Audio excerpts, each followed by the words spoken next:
ಮಧ್ಯಾಹ್ನದಿಂದನೂ ಕೂಡ ದರ್ಶನ್ ಲ್ಯಾವಿಶ್ ಆಗಿ ಕೂತ್ಕೊಂಡಿರೋ ಆರಾಮಾಗಿ ಕೂತ್ಕೊಂಡಿರೋಂಥ ಗಾರ್ಡನ್ ಅಲ್ಲಿ ಕೂತ್ಕೊಂಡಿರೋಂಥ ಒಂದು ಚೇರ್ ಹಾಕೊಂಡು ಸಿಗರೇಟು ಒಂದು ಕೈಯಲ್ಲಿ ಕಾಫಿ ಹಿಡಿದು ಕೂತ್ಕೊಂಡಿರೋಂಥ ಒಂದು ಫೋಟೋ ಸಾಕಷ್ಟು ಸದ್ದು ಮಾಡ್ತಾ ಇದೆ. ಜೈಲಿನಲ್ಲಿ ಹಾಗಾದ್ರೆ ಈ ಎಲ್ಲಾ ಸೌಲಭ್ಯಗಳು ಲಭ್ಯ ಇದೆಯಾ? ಸೆಂಟ್ರಲ್ ಜೈಲು ಅನ್ನೋದು ಪಿಕ್ನಿಕ್ ಸ್ಪಾಟ್ ಆಗಿದೆಯಾ ಅಥವಾ ರೆಸಾರ್ಟ್ ಆಗಿದೆಯಾ ಅನ್ನೋಂಥ ಪ್ರಶ್ನೆಗಳನ್ನ ಎತ್ತೋ ಹಾಗೆ ಮಾಡ್ತಾ ಇದೆ. ನಾವು ನೋಡ್ತಾ ಇದ್ವಿ ಪರಪ್ಪನ ಅಗ್ರಹಾರ ರೆಸಾರ್ಟ್ ಅಥವಾ ಸೆಂಟ್ರಲ್ ಜೈಲ ಅನ್ನೋ ಪ್ರಶ್ನೆಯನ್ನ ಎತ್ತುತ್ತೆ. ಅದು ಯಾರ ಜೊತೆ? ಬೆಂಗಳೂರಿನ notorious rowdy sheeter Wilson garden ನಾಗ ಅವ್ರ ಜೊತೆ ಕೂತ್ಕೊಂಡಿರೋಂಥದ್ದು. ಜೊತೆಗೆ ಇದೇ ಪ್ರಕರಣದ ಇನ್ನೋರ್ವ ಆರೋಪಿ ಕುಳ್ಳ ಸೀನಾ, ಮತ್ತೋರ್ವ ಆರೋಪಿ ದರ್ಶನ್ ಮ್ಯಾನೇಜರ್ ನಾಗರಾಜು, ಇವರೆಲ್ಲರೂ ಆರಾಮಾಗಿ ಕತೆ ಹೊಡ್ಕೊಂಡು ಅಲ್ಲಿ ಕೂತಿರುವಂಥದ್ದು. ಪಕ್ಕದಲ್ಲಿ ನೀವು ದೃಶ್ಯದಲ್ಲಿ ನೋಡಬಹುದು ಜೈಲಿನ ಗೋಡೆಗಳು. ಆ ಗೋಡೆಗಳ ಪಕ್ಕದಲ್ಲಿ ಲಾನ್ ಇದೆ. ಆ ಲಾನ್ ಅಲ್ಲಿ ಆರಾಮಾಗಿ ಚೇರ್ ಹಾಕೊಂಡು ಹರಟೆ ಹೊಡ್ಕೊಂಡು ಕೂತಿದ್ದಾರೆ. ಇದು ಈಗಾಗಲೇ ನಮಗೆ ತಿಳಿದಿರ್ತಕ್ಕಂಥ ಮಾಹಿತಿಯ ಪ್ರಕಾರ, ನಮಗೆ ಬಂದಿರತಕ್ಕಂಥ ಮಾಹಿತಿಯ ಪ್ರಕಾರ ಅಲ್ಲಿ VIP ಸೆಲ್ಗಳೇನಿದ್ದಾವೆ ಅದರ ಪಕ್ಕದಲ್ಲಿ ಇರ್ತಕ್ಕಂಥ ಒಂದು ಓಡಾಡುವಂಥ ಒಂದು ಜಾಗ ಅದು. ಅದರ ಪಕ್ಕದಲ್ಲಿರುವಂಥ ಜಾಗದಲ್ಲಿ ಲಾನ್ ಥರ ಒಳ್ಳೆ ಚೇರ್ ಹಾಕ್ಕೊಂಡು ಸ್ಪೆಷಲ್ ಮಗ್ಗಲ್ಲಿ ಕಾಫಿ ಕುಡ್ಕೊಂಡು ಸಿಗರೇಟ್ ಸೇದ್ಕೊಂಡು ಆರಾಮಾಗಿ ಕೂತಿದ್ದಾರೆ. ಹಿರಿಯ ಅಧಿಕಾರಿಗಳು ಕೆಲವರು ಹೇಳ್ತಾ ಇದ್ದ ಪ್ರಕಾರ ಅಂಡರ್ ಟ್ರಯಲ್ಸ್ಗೆ ಅಂದರೆ ಆರೋಪಿಗಳಿಗೆ ಇಂಥವೆಲ್ಲ ಸಿಗತ್ತೆ, ಕಾಫಿ ಟೀ ಇಂಥವೆಲ್ಲ ಜೈಲು ಕ್ಯಾಂಟೀನಲ್ಲಿ ಸಿಗತ್ತೆ. ಆದರೆ ಹಿಂಗೆ ಹೊರಗಡೆ ಬಂದು ತಮ್ಮ ಸೆಲ್ಲಿಂದ ಹೊರಗಡೆ ಬಂದು ಹಿಂಗೆಲ್ಲ ಕುತ್ಕೊಳ್ಳೋ ಫೆಸಿಲಿಟಿ ಇದೆಯಾ ಇಲ್ವಾ ಗೊತ್ತಿಲ್ಲ. ಒಟ್ಟಿನಲ್ಲಿ ಜೈಲಿನಲ್ಲಿ ದರ್ಶನ್ಗೆ ರಾಜಾತಿಥ್ಯ ಸಿಗ್ತಾ ಇದೆ. ಮತ್ತೊಂದು ಕಡೆ ಕೊಲೆ ಆಗಿರೋ ರೇಣುಕಾ ಸ್ವಾಮಿ ತಂದೆ ಈ ಕುರಿತಾಗಿ ಆಕ್ರೋಶ ವ್ಯಕ್ತಪಡಿಸಿದ್ದಾರೆ. ಕಣ್ಣೀರು ಹಾಕ್ತಾ ಇದ್ದಾರೆ ರೇಣುಕಾ ಸ್ವಾಮಿ ತಂದೆ ಶಿವನಗೌಡರ್. ಯಾರಾದರೂ ತಪ್ಪು ಮಾಡಿದ್ರೆ ಶಿಕ್ಷೆ ಆಗಲಿ ಅಂತ ಹೇಳ್ತಾ ಇದ್ದಾರೆ. ಸಮಗ್ರ ತನಿಖೆ ಆಗಬೇಕು ಅಂತ ರೇಣುಕಾ ಸ್ವಾಮಿ ತಂದೆ ಆಗ್ರಹ ವ್ಯಕ್ತಪಡಿಸಿದ್ದಾರೆ.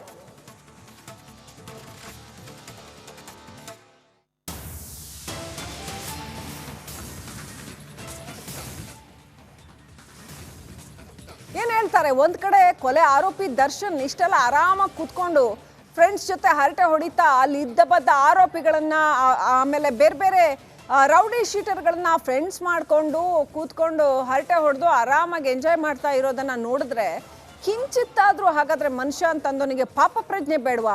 ಇಂಥದ್ದಾಗಬಾರ್ದಾಗಿತ್ತು, ಇಂಥ ದುರ್ಘಟನೆ ನಡಿಬಾರ್ದಾಗಿತ್ತು ಅನ್ನುವಂಥದ್ದು ಬೇಡವಾ? ಅಥವಾ ತಪ್ಪು ಮಾಡಬಾರ್ದಾಗಿತ್ತು ಅನ್ನೋಂಥ ಒಂದು ಪ್ರಜ್ಞೆ ಆದರೂ ಬೇಡವಾ? ಅದ್ಯಾವುದು ಕೂಡ ಅದರ ಲವಲೇಶ ಕೂಡ ಕಾಣ್ತಾ ಇಲ್ಲ ಅನ್ನೋದು ಮೇಲ್ನೋಟಕ್ಕೆ ಈ ಫೋಟೋ ನೋಡಿದ್ರಂತೂ ಅನ್ಸುತ್ತೆ. ಹಾಗಾದ್ರೆ ಆರಾಮಾಗಿ ಜೈಲು ದಿನಗಳನ್ನ ಕಳೀತಾ ಇದ್ದಾರಾ ದರ್ಶನ್? ಯಾವುದೇ ಸಮಸ್ಯೆ ಇಲ್ಲದೆ ಆರಾಮಾಗಿ ಕಳೀತಾ ಇದ್ದಾರಾ ಅನ್ನೋ ಪ್ರಶ್ನೆ ಬರುತ್ತೆ. ಅಫ್ಕೋರ್ಸ್ ಅಂಡರ್ ಟ್ರಯಲ್ಸ್ಗೆ ಒಂದು ಸ್ವಲ್ಪ ಮಟ್ಟಿಗಿನ ಸ್ವಾತಂತ್ರ್ಯ ಇರುತ್ತೆ, ಅಪರಾಧಿಗಳಿಗಿಂತ ಹೆಚ್ಚಿನ ಸ್ವಾತಂತ್ರ್ಯ ಇರುತ್ತೆ. ಆದರೆ ಈಗೆಲ್ಲ ಆರಾಮಾಗಿ ರೆಸಾರ್ಟ್ ಮಾಡ್ಕೊಳ್ಳೋ ಸ್ವಾತಂತ್ರ್ಯ ಇರುತ್ತಾ? ಜೊತೆಗೆ ಈ ಫೋಟೋ ಲೀಕ್ ಆಯ್ತಲ್ಲ, ಈ ಫೋಟೋ ಎಲ್ಲಿಂದ ಬಂತು ಅನ್ನೋಂಥ ಪ್ರಶ್ನೆ ಕೂಡ ಹೇಳುತ್ತೆ. ಈ ಫೋಟೋ ಜೈಲಿನ ಖೈದಿಯೊಬ್ಬನಿಂದ ಆತನ ಹೆಂಡತಿಗೆ ರವಾನೆಯಾದದ್ದು ಅಂತ ಹೇಳಲಾಗ್ತಾ ಇದೆ. ಸೊ ಆ ಡೀಟೇಲ್ಸ್ ಹೇಳೋದಕ್ಕಿಂತ ಮುಂಚೆ ರೇಣುಕಾ ಸ್ವಾಮಿ ತಂದೆ ಏನ್ ಹೇಳಿದ್ರು, ಹೆಂಗ್ ರಿಯಾಕ್ಟ್ ಮಾಡಿದ್ರು ನೋಡಿ. ಇಲ್ಲಿವರೆಗೂ ನ್ಯಾಯ ಪೊಲೀಸರು ನೋಡಿದಾಗ ನಮ್ಗೆ ಆ ನಂಬಿಕೆ ಭರವಸೆನೇ ಇತ್ತು. ಕೆಲವೆಲ್ಲ ಘಟನೆಗಳು ನೋಡಿದಾಗ ನ್ಯಾಯಾಂಗನೂ ಕೂಡ ನಮಗೆ ನ್ಯಾಯವತ್ತು ನಾವು ಯಾರು ತಪ್ಪಿಸ್ರು ಅಂತ ನಾವು ಹೇಳ್ತೇವೆ. ಯಾರು ತಪ್ಪಿಸ್ತೂ ಆಗಿದ್ದಾರೆ ಅವ್ರಿಗೆ ಶಿಕ್ಷೆ ಆಗಬೇಕು. ತನ್ನ ಮೂಲಕ ನನ್ನ ಮಗನಿಗೆ ಶಾಂತಿ ಸಿಗಬೇಕು. ಯಾಕಂದರೆ ನನ್ನ ಮಗನ ಕಳ್ಕೊಂಡದ್ದು ನನಗೆ ಗೊತ್ತು ಏನಂತ. ಅವ್ರಿಗೆ ಆರಾಮಾಗಿ ಕೂತ್ಕೊಂಡ್ರಿಗೆ ಯಾರಿಗೆ ಗೊತ್ತಿರ್ತೈತೆ. ಇದು ನಿರ್ದಾಕ್ಷಿಣ್ಯವಾಗಿ ಸರ್ಕಾರ ಇದ್ರ ಬಗ್ಗೆ ತನಿಖೆ ಮಾಡಬೇಕು. ಅವ್ರಿಗೆ ಯಾವ ರೀತಿ ಕೊಟ್ಟಿದ್ದಾರೆ, ಯಾರು ಕೊಟ್ಟಿದ್ದಾರೆ, ಅವ್ರಿಗೆ ಶಿಕ್ಷೆ ಕೊಡಬೇಕು. ಇದ್ರ ಮುಖಾಂತರ ನಾನು ಸರ್ಕಾರನ ಕೈ ಮುಗಿದು ಕೇಳ್ಕೊಂತೀನಿ. ಅವ್ರಿಗೆ ತಪ್ಪಿಸಿದ್ರು ಆಗಬಾರ್ದು. ಅದು ಸರ್ಕಾರ ಇಲ್ಲಿವರೆಗೂ ನಂಬಿಕೆ ಇಟ್ಕೊಂಡು ಜನ ಸರ್ಕಾರ ನಂಬಿದ್ದಾರೆ, ಪೊಲೀಸರು ನಂಬಿದ್ದಾರೆ. ನನ್ನ ಜೊತೆಗೆ ನಾನು ಇಡೀ ಕರ್ನಾಟಕದಲ್ಲಿ ನನಗೆ ಸಹಕಾರ ಕೊಟ್ಟಿದೆ, ಸ್ಟ್ರೈಕ್ ಮಾಡಿದ್ದಾರೆ. ನಮ್ಮ ಮಗನನ್ನು ಸಾವಿಗೆ ನ್ಯಾಯ ದೊರಕಿಸಬೇಕಂತ ಎಲ್ಲರೂ ಒಗ್ಗರ್ಲಿಂದ ಇದು ಮಾಡಿದ್ದಾರೆ. ಅದನ್ನು ಸರ್ಕಾರ ಧಿಕ್ಕರಿಸಿದಿಲ್ಲ ಅಂತ ನನ್ನ ನಂಬಿಕೆ ಐತೆ. ಅದರಿಂದ ಸರ್ಕಾರ, ಚೀಫ್ ಮಿನಿಸ್ಟರ್ ಇದ್ರ ಬಗ್ಗೆ ಸೂಕ್ತ ತನಿಖೆ ಮಾಡಿ ತಪ್ಪಿತಸ್ಥರಿಗೆ ಶಿಕ್ಷೆ ಆಗಬೇಕು. ಮುಂದೆ ಇಲ್ಲಿವರೆಗೂ ನ್ಯಾಯ ಪೊಲೀಸರು ನೋಡಿದಾಗ ನಮ್ಗೆ ಆ ನಂಬಿಕೆ ಭರವಸೆನೇ ಇತ್ತು. ಕೆಲವೆಲ್ಲ ಘಟನೆಗಳು ನೋಡಿದಾಗ ನ್ಯಾಯಾಂಗನೂ ಕೂಡ ನಮಗೆ ನ್ಯಾಯವತ್ತು ನಾವು ಯಾರು ತಪ್ಪಿಸ್ರು ಅಂತ ನಾವು ಹೇಳ್ತೇವೆ. ಯಾರು ತಪ್ಪಿಸ್ತೂ ಆಗಿದ್ದಾರೆ ಅವ್ರಿಗೆ ಶಿಕ್ಷೆ ಆಗಬೇಕು. ತನ್ನ ಮೂಲಕ ನನ್ನ ಮಗನಿಗೆ ಶಾಂತಿ ಸಿಗಬೇಕು. ಯಾಕಂದರೆ ನನ್ನ ಮಗನ ಕಳ್ಕೊಂಡದ್ದು ನನಗೆ ಗೊತ್ತು ಏನಂತ ಅವ್ರಿಗೆ ಆರಾಮಾಗಿ ಕೂತ್ಕೊಂಡ್ರಿಗೆ ಯಾರಿಗೆ ಗೊತ್ತಿರ್ತೈತೆ. ಇದು ನಿರ್ದಾಕ್ಷಿಣ್ಯವಾಗಿ ಸರ್ಕಾರ ಇದ್ರ ಬಗ್ಗೆ ತನಿಖೆ ಮಾಡಬೇಕು. ಅವ್ರಿಗೆ ಆ ರೀತಿ ಕೊಟ್ಟಿದ್ದಾರೆ, ಯಾರು ಕೊಟ್ಟಿದ್ದಾರೆ, ಅವ್ರಿಗೆ ಶಿಕ್ಷೆ ಕೊಡಬೇಕು. ಇದ್ರ ಮುಖಾಂತರ ನಾನು ಸರ್ಕಾರವನ್ನು ಸರ್ಕಾರನ ಕೈ ಮುಗಿದು ಕೇಳ್ಕೊಂತೀನಿ. ಅವರು ಇದು ತಪ್ಪಿಸಿದ್ರೆ ಆಗಬಾರ್ದು.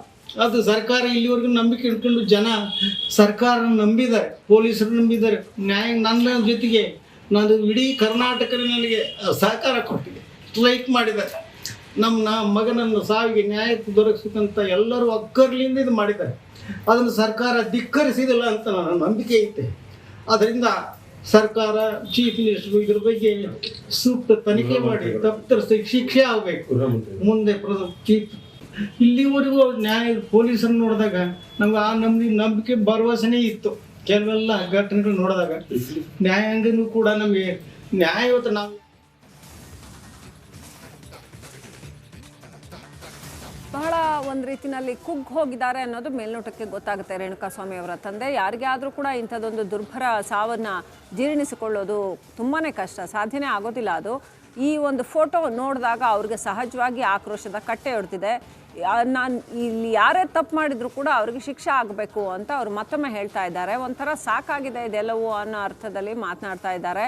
ಅಂದರೆ ಸಾಕಷ್ಟು ದಿನಗಳಾಯಿತು ಅವ್ರಿಗೂ ಕೂಡ ಅದನ್ನೇ, ಯಾಕಂತಂದರೆ ಅವರು ಕಳ್ಕೊಂಡಿರ್ತಕ್ಕಂಥ ಅವರ ಮಗ ಮತ್ತೆ ವಾಪಸ್ ಬರೋದಿಲ್ಲ ಏನೇ ಮಾಡಿದ್ರು ಕೂಡ.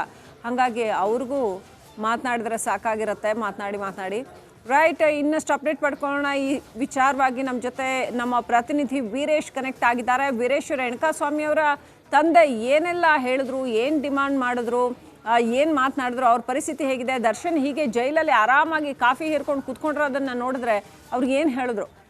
ಖಂಡಿತವಾಗ್ಲು ಏನಂದ್ರೆ ಈ ವಿಚಾರವಾಗಿ ರೇಣುಕಾಸ್ವಾಮಿ ಅವ್ರ ತಂದೆ ಸ್ವತಃ ನೋಡ್ತಾ ಇರೋದು ನಾವು. ಯಾಕಂದ್ರೆ ಎರಡು ಕೈ ಜೋಡಿಸಿ ಕೈ ಮುಗಿದು ಕಣ್ಣೀರಿನಲ್ಲಿ ಈ ಕಳೆದ ಸುಮಾರು 70-75 ದಿನಗಳ ಆಗ್ತಾ ಉಂಟು. ಕಣ್ಣೀರಲ್ಲಿ ನಮ್ಮ ಮನೆಯಲ್ಲಿ ಸ್ಮಶಾನ ಆಗಿದೆ. ಈ ಅಂತ ಸಂದರ್ಭದಲ್ಲಿ ನಮಗೆ ಸರ್ಕಾರ ಆಗಿರ್ಬೋದು, ಮತ್ತೆ ಸಂಬಂಧಪಟ್ಟ ಅಧಿಕಾರಿಗಳಾಗಿರ್ಬೋದು, ಇವರೆಲ್ಲರೂ ಕೂಡ ನಮಗೆ ಎಲ್ಲೋ ಒಂದ್ ಕಡೆ ನ್ಯಾಯ ಒದಗಿಸ್ತಾರೆ ಅನ್ನೋ ನಮಗೆ ಒಂದು ನ್ಯಾಯ ಒದಗಿಸ್ತಾರೆಂಬ ನಂಬಿಕೆ ಇತ್ತು. ಇವತ್ತು ಆ ಒಂದು ಮಾಧ್ಯಮದಲ್ಲಿ ಫೋಟೋ ರಿಲೀಸ್ ಆಗಿದೆ. ಆ ಫೋಟೋಗಳನ್ನ ನೋಡಿದ್ರೆ ನಮಗೆ ಶಾಕ್ ಆಗ್ತಿದೆ. ಯಾಕಂದ್ರೆ VVIP ಅಂತ ಹೇಳ್ಬಿಟ್ಟು ನಟ ದರ್ಶನ್ಗೆ ಈ ತರ ರಾಜಾತಿಥ್ಯ ಕೊಡ್ತಿರೋದು ನೋಡಿದ್ರೆ ನಮಗೆ ಶಾಕ್ ಆಗ್ತಿದೆ. ಯಾಕಂದ್ರೆ ನಾವು ತನ್ನ ಮಗನನ್ನ ಕಳೆದುಕೊಂಡಂತಹ ದುಃಖದಲ್ಲಿರುವಂತಹ ಸಂದರ್ಭದಲ್ಲಿ ಈ ರೀತಿಯಾದ ಒಂದು ಜೈಲಲ್ಲಿ ರಾಜಾತಿಥ್ಯ ನಡೀತಿದೆ ಅಂದ್ರೆ ಈ ಅಧಿಕಾರಿಗಳು ಏನ್ ಮಾಡ್ತಿದ್ದಾರೆ, ಸರ್ಕಾರ ಏನ್ ಮಾಡ್ತಿದೆ? ಸರ್ಕಾರ ನಮಗೆ ಎಲ್ಲ ಒಂದ್ ಕಡೆ ಈಗ ನಮಗೆ ಡೇ 1 ನಿಂದ ಕೂಡ ಪೊಲೀಸರಾಗಿರ್ಬೋದು, ಮತ್ತೆ ನ್ಯಾಯಾಲಯ ಆಗಿರ್ಬೋದು, ರಾಜ್ಯ ಸರ್ಕಾರ ಆಗಿರ್ಬೋದು ನಮ್ಮ ಬೆಂಬಲಕ್ಕೆ ನಿಂತಿತ್ತು. ಇಡೀ ಕರ್ನಾಟಕವೇ ನಮ್ಮ ಬೆಂಬಲಿಗೆ ನಿಂತಿತ್ತು ಅನ್ನೋ ಒಂದು ನಂಬಿಕೆಯಲ್ಲಿದ್ವಿ. ಆದ್ರೆ ಈಗ ಈ ಒಂದು ವಿಚಾರ ನಮಗೆ ಮಾಹಿತಿ ಮಾಧ್ಯಮಗಳ ಮೂಲಕ ಗೊತ್ತಾದ ತಕ್ಷಣಕ್ಕೆ ನಮಗೆ ಎಲ್ಲ ಒಂದ್ ಕಡೆ ನಂಬಿಕೆ ಹೊರಟೋಗ್ತಿದೆ. ಆದ್ರೆ ಈ ಒಂದು ವಿಚಾರವನ್ನು ಯಾವುದೇ ರೀತಿಯಲ್ಲಿ ಕಾನೂನು ಕ್ರಮ ಕೈಗೊಳ್ಬೇಕು. ಏನಂದ್ರೆ CBI ಕೂಡ ತನಿಖೆ ಮಾಡಲು ಒತ್ತಾಯಿಸಿದ್ದಾರೆ ಶ್ರೀಲಕ್ಷ್ಮಿ. ಅಷ್ಟೇ ಅಲ್ಲದೆ ಏನು ಇವತ್ತಿನ ಒಂದು ತನ್ಮೂಲಕ ನನ್ನ ಮಗನ ಇಲ್ಲಿವರೆಗೂ ನ್ಯಾಯ ಪೊಲೀಸರನ್ನು ನೋಡಿದಾಗ ನಮ್ಗೆ ಆ ನಂಬಿಕೆ ಭರವಸೆನೇ ಇತ್ತು.